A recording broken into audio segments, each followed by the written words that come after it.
नमस्कार दोस्तों, कैसे हैं आप सब। आई होप आप सभी बहुत अच्छे से होंगे। जैसे कि आप सभी को जानकारी है दोस्तों, रेलवे के अंतर्गत जो कांस्टेबल और एएसआई की भर्ती आ रही है उसका कितना पोस्ट है, सारा कुछ, अप्लाई डेट, नोटिस, सब कुछ आ गया है।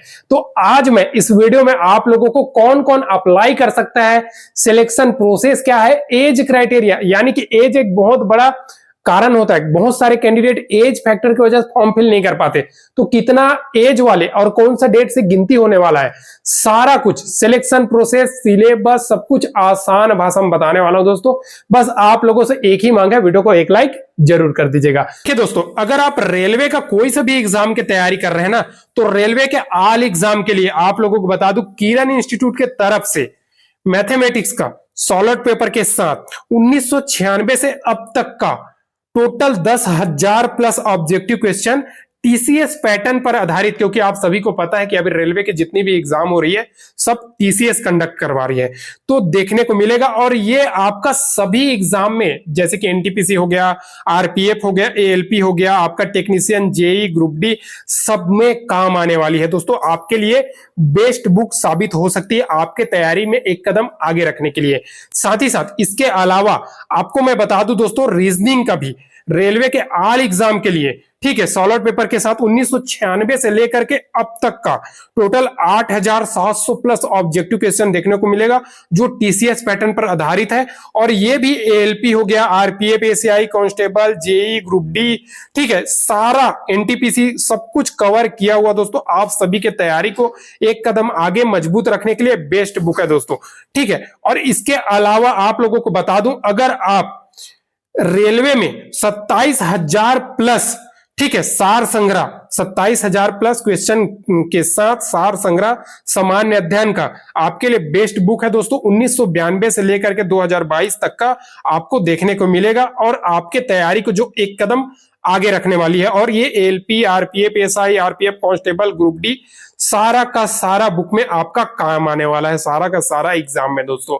और ये बुक है ना, आप इसको ऑनलाइन भी मंगा सकते हो, अमेजन में सर्च करके, और मैंने लिंक डिस्क्रिप्शन में दिया है, वहां से भी ले सकते हो। साथ ही साथ अगर आप चाहते हो दोस्तों, अपने नजदीकी बुक स्टोर से भी बाई कर सकते हो। तो चलिए अभी शुरू करते हैं। अगर हम देखें इस रेलवे कांस्टेबल एंड एएसआई भर्ती की वैकेंसी की, अगर टोटल पोस्ट की बात करते हैं, तो आप सभी को पता ही होगा 4,600 कितना है दोस्तों, 60 पोस्ट है, ठीक है। अब इसमें से आप सभी को पता होगा दोस्तों, 4,208 सीट कितना है कांस्टेबल का कितना है, 4,208 पद है। साथ ही साथ अगर हम बात करते हैं इसका एएसआई का, तो एएसआई का अगर हम बात करते हैं तो दोस्तों इसमें आ जाता है 452 प्लस कुछ सीट, ठीक है। तो ये तो रही इसका वैकेंसी का डिटेल्स, इसके बारे में आप सभी को पता है। अब चलिए मेन फैक्टर पे आते हैं दोस्तों, फी में, जो बहुत ही बड़ा है। बहुत ज्यादा कैंडिडेट क्या होता है, फी की वजह से फॉर्म फिल नहीं कर पाते हैं। तो इसमें आप लोगों को बता दूं, हमेशा की तरह अगर हम बात करते हैं यूआर कैंडिडेट को, या फिर ओबीसी कैंडिडेट को, या फिर ईडब्ल्यूएस कैंडिडेट को, तो आप लोगों को बता दूं इसमें 500 रुपया फी रखी गई है दोस्तों, जिसमें से 400 रुपया अगर आप रिटर्न एग्जाम में बैठते हो तो आपका रिफंड हो जाएगा। अब आ जाता है दोस्तों एससी एसटी, ठीक है, इसका 250 रुपए, और अगर ये कैंडिडेट एग्जाम में बैठते हैं तो 100% इसका फॉर्म फिल रिफंड हो जाता है। अब एक चीज मैं आप लोगों को पहले ही बता देता हूं दोस्तों, अगर आप एक एग्जाम का तैयारी करोगे ना, तो साथ ही साथ आपका दोनों एग्जाम की तैयारी हो जाएगा। क्यों, आगे आप लोगों को पता चल जाएगा।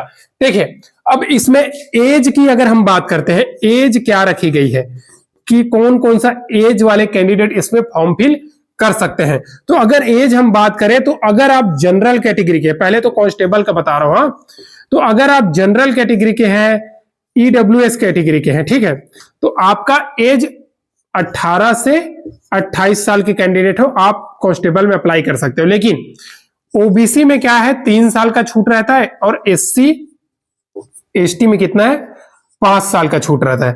देखिए एक चीज मैं बता दूं, और ये सारा कुछ एज का काउंट कितना कब से होगा, 1/7/2024, यानी कि 1 जुलाई 2024 से आपका एज में गिनती होने वाला है। और अगर आप एएसआई में फॉर्म फिल कर सकते हैं, तो एएसआई में अगर आप फॉर्म फिल करते हैं, तो एएसआई में आपका एज की क्राइटेरिया क्या रहेगी, 20 साल से 28 साल, और SC ST को 5 साल छूट, OBC को 3 साल छूट, और 1/7/2024 इसका भी रहेगा दोस्तों। आपका बता दूं, इसमें एज का आपका काउंट होगा।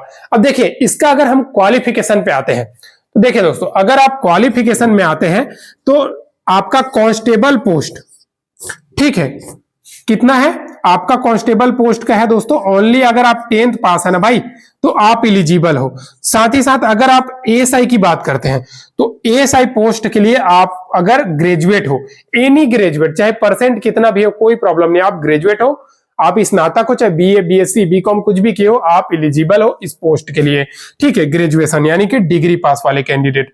अब देखिए, इसमें स्नातक में और 10th में बहुत सारे कैंडिडेट यही पूछते रहते हैं कि सर इसमें भी जैसे GDS वगैरह में होता है कुछ परसेंट का लोचा है, कुछ भी नहीं है भाई, आप पास हो, आप इस कांस्टेबल और ASI रेलवे की भर्ती 2024 में आप इलिजिबल हो, ठीक है।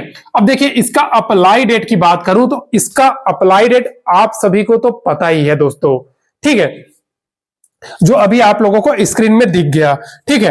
अब देखिए, इसमें आप लोगों को एक चीज बता दूं, अगर आप इसका सिलेक्शन प्रोसेस की बात करें, सिलेक्शन प्रोसेस का, तो सिलेक्शन प्रोसेस का अगर हम बात करते हैं तो सबसे पहले आपका होगा रिटन एग्जाम, ठीक है, उसके बाद आपका होगा दोस्तों फिजिकल टेस्ट, ठीक है, उसके बाद आपका होगा मेडिकल और डॉक्यूमेंट वेरिफिकेशन, ये बात आप लोग जान लीजिए दोस्तों। और अगर हम इसमें सिलेक्शन प्रोसेस में, ठीक है, अगर हम इस सिलेक्शन प्रोसेस में रेलवे कांस्टेबल और ASI का अगर एग्जाम उसमें अगर हम देखते हैं तो रिटन एग्जाम होगा दोस्तों, और इस रिटन एग्जाम में अगर हम बात करें तो 120 क्वेश्चन रहेगा, 120 नंबर का, 90 मिनट का आपका टाइम रहता है। और देखिए, ये दोनों ही सिलेबस आपका कवर कौन करता है, चाहे आप ASI का पेपर दो, चाहे आप कांस्टेबल का पेपर दो, ठीक है, आप ASI कांस्टेबल कुछ का भी पेपर दो, आपका 120 क्वेश्चन 120 नंबर का और 90 मिनट का आपका टाइम रहने वाली है दोस्तों, ठीक है। अब देखिए, इस 120 क्वेश्चन में आखिर आएगा क्या, तो बता दूं, सबसे पहले बताने से पहले एक बार फिर से बता दूं, अगर आप कांस्टेबल की तैयारी करते हैं ना तो आप ASI का भी करोगे तो एक का एग्जाम का तैयारी करते हैं दोनों का हो जाएगा, बस आपके पास योग्यता होना चाहिए। आप देखिए, 10th पास कांस्टेबल के लिए और ग्रेजुएट पास आपका ASI के लिए, साथ ही साथ आपका एज जो है वो भी मैच होना चाहिए दोस्तों, ठीक है। अब देखिए, रिटन एग्जाम में आपका आएगा सबसे पहले मैथ्स आएगा, मैथ्स आपका 35 क्वेश्चन आएगा 35 नंबर का, रीजनिंग आएगा आपका 35 क्वेश्चन आएगा आपका 35 नंबर का, और आपका GK और GS आता है भाई, ये कितना आएगा 50 क्वेश्चन आएगा, तो 70 और 50 120 क्वेश्चन हो गया, ठीक है, तो 120 क्वेश्चन आएगा आपका 120 नंबर का, ठीक है दोस्तों। अब देखिए, ये हो गया आपका रिटन टेस्ट। अब आ जाते हैं हम फिजिकल टेस्ट, आखिर इस भर्ती में फिजिकल टेस्ट में क्या क्या रखा गया है। तो फिजिकल की अगर हम बात करते हैं तो सबसे पहले अगर हम कांस्टेबल की बात करते हैं दोस्तों, तो कांस्टेबल में भाई अगर चाहे मेल हो फीमेल हो, दोनों कैंडिडेट सुन लीजिए, कांस्टेबल में मेल का हाइट कितना है 1.65, ठीक है, फीमेल का हाइट कितना है 157 कुछ, ठीक है। अब देखिए, जो रिजर्व जैसे कि SC ST वाले कैंडिडेट है उनके लिए छूट भी है, तो 55 सेंटीमीटर माइनस कर दीजिए, ठीक है, आप लोग एलिजिबल हो।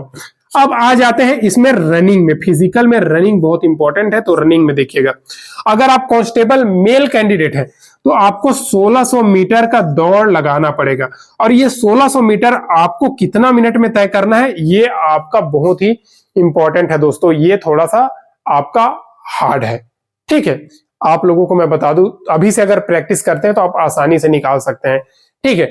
1600 मीटर है आपका, और आपका फीमेल कैंडिडेट का 800 मीटर, 3 मिनट 40 सेकेंड में फीमेल कैंडिडेट का है, ठीक है।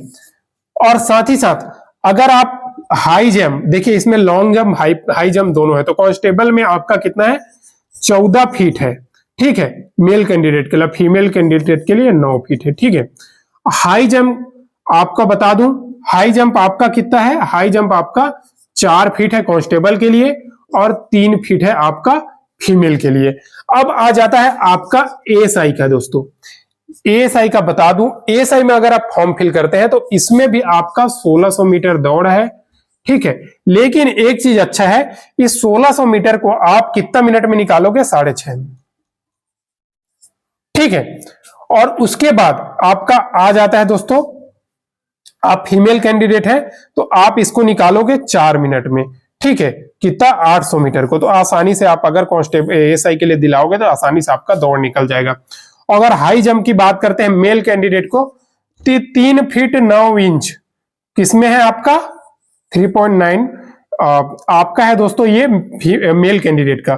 फीमेल कैंडिडेट के लिए सेम हाई जंप है आपका 3 फीट है। ठीक है। और सेम दोस्तों इसमें अगर हम बात करते हैं तो इसमें 12, लेकिन आप तैयारी कीजिएगा 14 का ही, उनका कोई भरोसा नहीं रहता है। तो आपका ये पास हो जाओगे। ठीक है, मेल कैंडिडेट का। और फीमेल कैंडिडेट का आपका 9 फीट ही है लॉन्ग जंप। ठीक है। तो इस प्रकार से इस वैकेंसी का मैंने शॉर्ट में, ठीक है दोस्तों, आप लोगों को सारा डिटेल दे दिया। ठीक है। और कुछ बातें आप लोगों को बताना भी था। वो बातें ये है कि अगर आप एक एग्जाम का अगर आप तैयारी करते हैं दोस्तों, चाहे आप फिजिकल का करो चाहे आप रिटर्न का करो, तो आपका ये दोनों ही एग्जाम, चाहे आप कांस्टेबल में भरो, ठीक है, चाहे आप भरो एएसआई में, आपका दोनों एग्जाम की तैयारी हो जाएगी। तो जो जो कैंडिडेट अभी देख रहे हैं उन सभी को ये सलाह है। और जो बुक आप कहां से पढ़ाई करेंगे ये सोच रहे थे, तो वो भी तो मैंने आप लोगों को बता दिया, क्योंकि ये बुक ना दोस्तों टीसीएस पैटर्न पर आधारित है, जो आप लोगों को सिलेक्शन के लिए एक कदम आगे रखेगा। ठीक है। इस प्रकार से इस वैकेंसी का मैंने कंप्लीट डिटेल आसान भाषा में आप सभी को प्रोवाइड कर दिया दोस्तों। अब आप लोगों से मेरा एक ही सवाल है, अब अगर आप वीडियो को लाइक नहीं किए हैं तो लाइक कर दीजिए, चैनल को सब्सक्राइब नहीं किया सब्सक्राइब कर दीजिएगा दोस्तों। और किसी भी प्रकार का सवाल आ रहा है तो जरूर कमेंट कर दीजिएगा। फिर मिलते हैं दोस्तों नेक्स्ट वीडियो में नई गवर्नमेंट जॉब, नई सरकारी नौकरी के अपडेट के साथ। तब तक के लिए जय हिंद।